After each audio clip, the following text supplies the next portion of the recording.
We've been looking for a new game to try and test here on the stream. So we will see the 12 best new games to play in February 2026.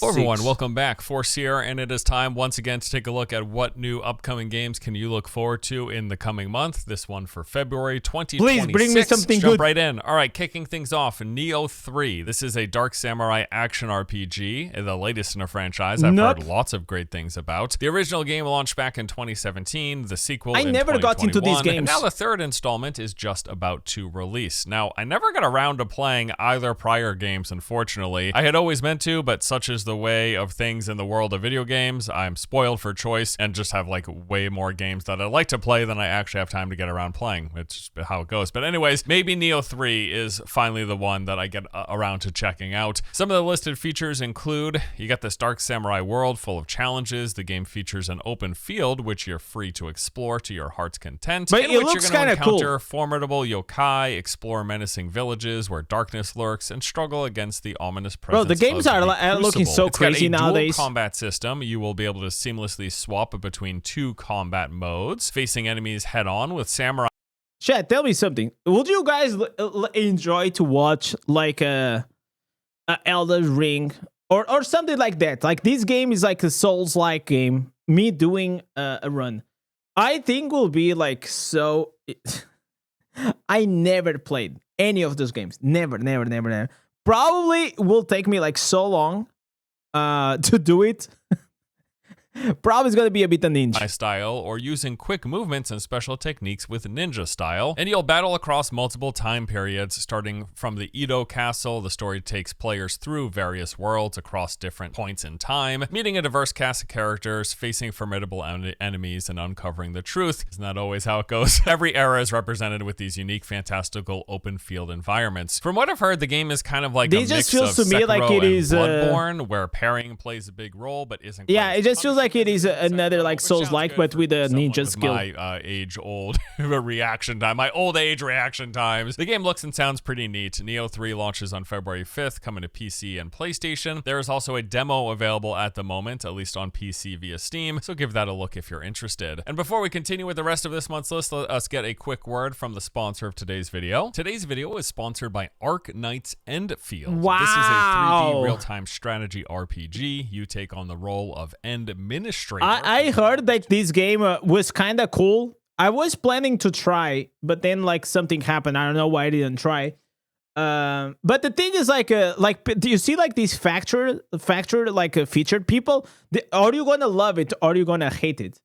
But honestly, it just there was nothing on the game that it looked like it was gonna be like super different from like the generic like gacha game that we already have, so I kind of, you know what, I kind of skipped it. Timing, utilizing status effects, and perfect dodges to overcome your opponents. And then outside of battle, you'll be constructing and expanding an automated RPG. First hit the scene back in 2017. I didn't think nearly a decade later we'd be getting a slew of new games in different genres, all in the PUBG universe. Yet here we are. Was me as hell. Could they won? Is a 5 vs 5 top-down tactical shooter. I used to grind a lot as well. Gotcha. I used to play like a lot of like Kaiser rail, creating squad synergies and working to eliminate the team of opposing players. It honestly looks kind of neat. Some of this game's key features include a focus on team synergy. You think it looks neat, bro? I think it looks like shit. A clear role with a very specific job they excel at. This is one of those games that requires working together with good positioning, timing. Yeah, and I'm sorry, man. This whole shared vision thing is pretty interesting as well. So the entire map is covered in a fog of war, with only the things revealed by individual characters' vision cones. The key difference here is that you share vision with your entire team, so covering multiple angles from different positions will give you the biggest advantage when kind of breaching and looking into. Sometimes like being different, it doesn't mean that it's better. A play space, and it's got tactical shooting, as you can see by the it's a good try here. This is a top-down, but I'm personally not a big fan. Shooter looks to have a very fast time to kill, requiring quick reaction times. Milliseconds. Next, a stealth action game where you play as a goblin, sneaking through various strongholds and fortresses, this is pretty cool. Eliminating orcs and ogres in your path. The whole thing has a very Lord of the Rings heavy vibe, even though it's not associated with the IP. Either way, it is cool as hell. I first played Styx with the original Master of Shadows back in 2014. Really dug the game. And now we're getting another one. This is actually the third game in the franchise. Styx Blades of Greed takes us to the Assyrian continent, where we once again will be playing as the cunning, sneaky goblin named Styx. This time, our goal is to get our hands on quartz, a precious compound. Bro, is it? You know what is the coolest part? Is like most of the times, this is the guy that you have to kill, right? Like the goblin are always the ones that you have to grind. It's kind of cool that they are making him like the main character. That unlocks special powers. This is a stealth game through and through. Infiltration and silent like elimination is your goal. To those ends, you've got a bunch of different tools. Whenever I was a kid. Crafting weapons and potions in between missions that have different unique properties. There's also a wide range of abilities from cloning, invisibility, mind control, and time shift, and all sorts of challenging puzzles that require clever use of your tools and stealth. Blades of Greed promises to deliver the largest play space to date with massive sprawling levels that lean heavily into vertical design. I thought the first game was a ton of fun, and it looks like they've really continue to refine and advance that formula. If you're a fan of stealth combat action games, definitely keep an eye on this one. They've got a demo available on Steam as well, so you can try this out for free. Yeah, Styx Blades of Greed. It's kind of unique. February 19th, coming to PC, PlayStation, and Xbox. All right, this next game I am very excited for. This is Resident Evil Requiem. Now, it's been a hot minute since I played one of these games, but this might be the one to get me back in. The next major installment in the RE franchise sees us returning never once more played any of these horror games like these. But I think I played Resident Evil 2, or I don't know, man. It was for PlayStation. It was like my friend, my neighbor, he had the game. And I remember like the beginning with some dogs, man. I only remember the freaking dogs. Conducting investigations, solving puzzles, managing scarce resources. Is this like scary, or is it just more like suspense? Interrupted by all sorts of intense moments with these crazy looking enemies popping out of the woodwork. Did you see about the video about quitting the Immortal? No, but I kind of want to watch that. For a person or looking for information or whatever, something in the environment. Areas will be locked off to you. You're not going to have access to initially, and then you have to look Good for around him, man. You know what? Like Loki, I was kind of thinking about making that video though. Try to find the means of bypassing those locked doors or blocked off areas, and inevitably during the process, some like horrifying monstrosity jumps out at you and chases you through the world. All of this stuff looks really good. Love the gameplay footage I've seen thus far. Resident Evil Requiem will be launching on February 27th, coming to PC, PlayStation, and Xbox. Okay, so those are the games this month that I am most looking forward to and excited to play as far as new games are concerned. Got quite a few honorable mentions though. Norse Oath of Blood is a turn-based tactics game set in Viking Age Norway. Build a settlement, forge alliances, and fight strategic battles. You'll be managing a community of craftspeople, farmers, and warriors as you grow strong on a path to vengeance. Guess what? Somebody wronged your family, and you make it your new life's mission to return the favor. A tale as old as time. Features include turn-based battles where positioning, unit synergy, and terrain all matter. You'll use elevation, flanking, and environmental hazards. Bro, this seems like such an old man game. A variety of fighters, everyone with their unique skill set. This chat, whenever I'm 60, I'll probably play this. Not now. Not yet. Not yet. Gear and upgradable abilities, and you will build your settlement from a makeshift camp into a thriving stronghold, assigning roles, managing resources, and upgrading buildings. It's like I can imagine myself retired with a beer on my hand, with like a really nice, comfortable chair, just playing these like very slow-paced tactical games and enjoying myself.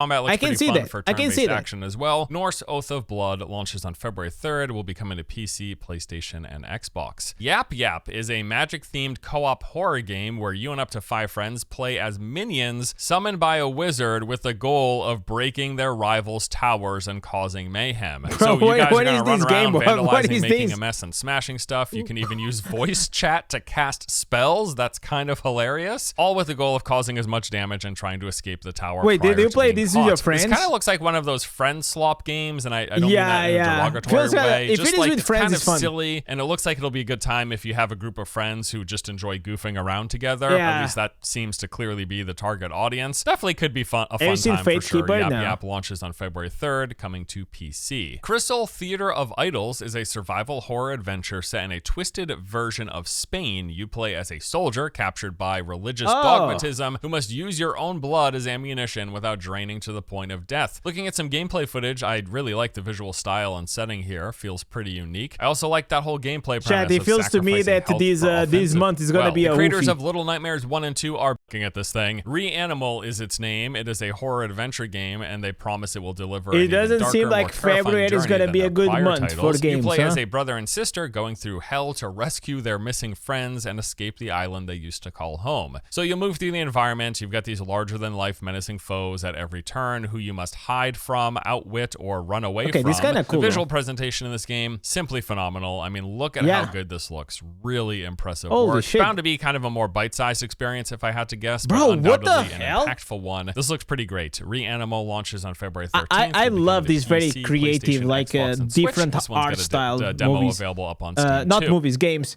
One of the ones that like I kind of rather try these games than rather try like games that they look like Souls-like copies, man. I hate like games that they look very like others. Over the past month, I've been spending a majority of my time playing classic WoW, leveling up on the anniversary servers in preparation for the upcoming re-release of the Burning Crusade. I nearly got my Paladin to level 60, spending a bunch of time PvPing right now, trying to get honor gear, and looking forward to prepping and getting ready to step through the portal once again into the Outlands. You know, going through Hellfire Peninsula, Terrakar Forest, You know what? I am certain that one day I will go back and have my WoW era. Because like I look back and it's like, man, WoW was it was so fun. It was just too fun, man. Man, I'm kind of nostalgic though. Burning Crusade was awesome because of the arenas. And all the rest. Doing some arena PvP with my friends. Tanking 5-man dungeons is what I plan to do with my pally. And probably check out some of the raids too. I mean, just like some of my favorite OG WoW content here. Really looking forward to it. Should be tons of fun. Cannot wait. Hard to find a game with that old spark. To the classic anniversary. Bro, I still remember killing this guy for the first time. His name is it's not Magnus. It's it starts with the M, I think. You have some cubes on the servers room on February 5th. This is oh my god! You know what? The first time I killed this boss here, servers. This girl, I was in my friend's house. I was probably like 13 or 14. I was doing a sleepover at my friend's. I had raids. Okay, we were raiding on that day, and we got this girl like, you know, all of a sudden to 10%. So the raids were like, okay, does anyone wants to do like an extra push? An extra push means like playing for maybe like an hour or 30 minutes to try to get like a few more tries on the boss. And whenever we did it, it was like 1 a.m. and I just shouted like, "Fuck yeah!" And well, his grandma then later on came on the room asking what is going on, and to tell us to shut up and turn off the PC and all these things. She was so mad because she was already like sleeping, and yeah, it was a great memory, core memory on February of my 5th. childhood. This is likely what I was spending a bulk of my time in February doing, with some of these other games splashed into the mix as well. The Cube Save Us is the name of an upcoming post-apocalyptic extraction game built around brutal close quarters combat. In the Steam description, they say they're going to be stepping through the Cube Gate and discovering ever-shifting worlds filled with strange landscapes and terrifying enemies. So the Cube, not the movie, the game, the Cube is made up of 27 ever-changing pieces. Every time you step through one of those gates, you will enter new locations and face off against new enemies. It is a full PvPvE game as you battle through the cube, taking on all the monsters and mutants, the PvE. You're also going to encounter raiders, other players who are eager to take your stuff. With joy, yes. The game offers a variety of weapons to use with a general focus on close quarters combat. There are also special skills you can unlock. It's alright. So I'll never play this. This Ocean adventure RPG where you play as a. You need a setup like this YouTuber. Yeah, I also need his bank account. That'll be really nice if I could have that. Puppet folk sailor seeking lost memories, braving dynamic seas, and battling strange monsters as you build your fleet, bond with over 300 companions, that's a lot, and shape the evolving pirate city of Orbtopia through every choice you make. It's a pretty looking game. It's got a cool style to it, that's for sure. Some of its key features include these indie games are getting so much better. And explore numerous islands. It's got turn-based strategy, multiple combat modes, and lots of downtime activities like fishing. If you like puzzles and adventures, probably this is going to be a good one. So let me see what he'll be playing. He's going to be playing, let me guess. He's probably going to be playing WoW because, I mean, he's a 30-year-old man. He's probably going to, he's going to go back to WoW. and maybe is gonna try out this one that it looks like the Elden Ring, and that other one that looks kind of beautiful. Oh, bro, I really like the stinks. This one here, it was so freaking good. Resident Evil also like probably also a good try. Where was the other one? There was one that looked like unbelievable. Oh yeah, the Reanimal, pretty good. Yeah, that's my guess. That's my guess. For sure. Lots and lots and lots of WoW in February. I'm really excited for TBC. It's been 20 years. I know originally Classic WoW came out and then they progressed to TBC and they've kept going. I played Classic originally in 2004 and then again when it came out in 2019 or whenever it was, but I didn't do the era progression. So this is my first time actually playing Burning Crusade in 20 years. Yeah, 2006. It's been like 20 years since I played this expansion. I'm really looking forward to it. I would love to try Neo 3, but it literally launches on the same day as TBC. So maybe if the WoW servers are on fire, I'll get the chance to play it for the afternoon. Who knows? PUBG Blind Spot looks cool as... It doesn't look cool at all. That one doesn't look cool at all. Yo, thank you so much. Force Gaming coming up clutch as always with the best new games for February this month. If you guys want to go there, drop him a like. I'm already a sub if you guys still didn't. And yeah, crazy games coming, boys.